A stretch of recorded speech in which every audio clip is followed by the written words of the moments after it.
namni jallinaan guutee beekuu dhugaa dabsaa arrabni lafeen qabu garuu immoo lafee cabsaa namni jallinaan guutee beekuu dhugaa dabsaa waan baay'eetti miidhamnee yaadamne laalarrabaa abbaan naman daagannee siitu wallaana cabaa waan baay'eetti miidhamnee yaadamne laalarrabaa abbaan naman daagannee siitu wallaana cabaa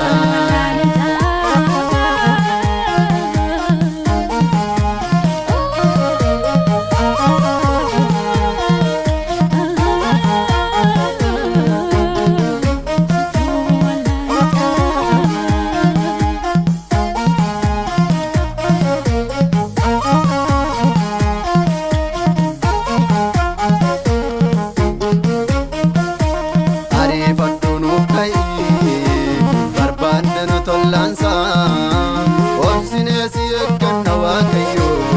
darbannoo guyyaasa ariifadhu nuuf ka'i barbaanne nu tollaansa obsineesi eegganna waaqayyo darbannoo guyyaasa jenne akkasii argannu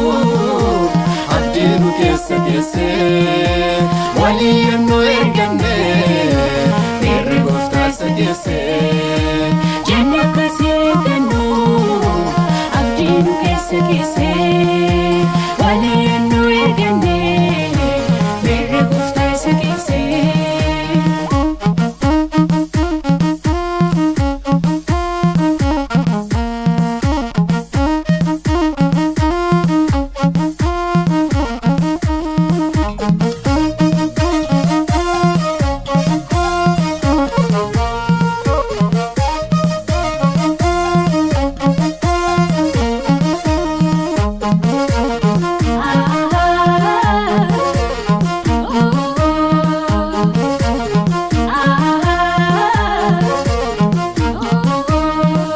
Samadaqamna inargamuudhaan malee warmarkatti miidhamne cabne caba gar malee baay'ee samadaqamna inargamuudhaan malee warmarkatti miidhamne cabne caba gar malee wallaasa barbaanneerra yaa Yesuus obsa finnee nu gargaari nuuf ga'ee hundarra sitti cimnee wallaansa barbaanneerra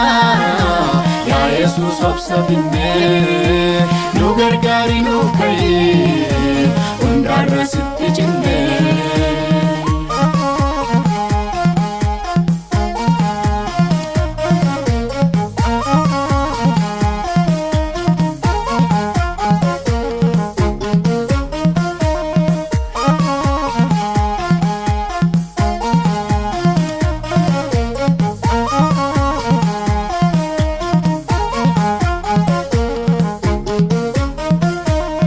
bariisiisi maaloo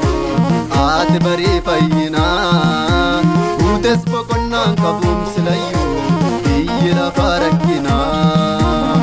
bariisiisi maaloo ati barii fayyinaa guutes boqonnaan qabuun silayyuu biyyi lafaa rakkinaa ammarra jiraannutti ammarra jiraannutti ammarra jiraannutti gabbatul baanutti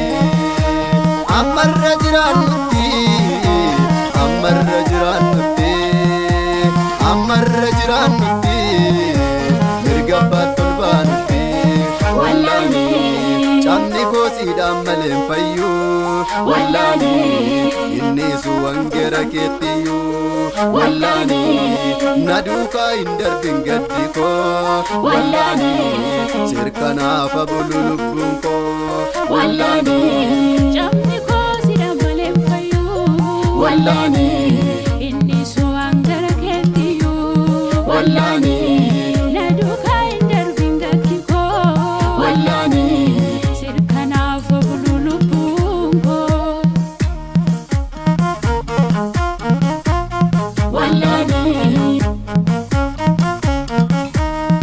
ayyaane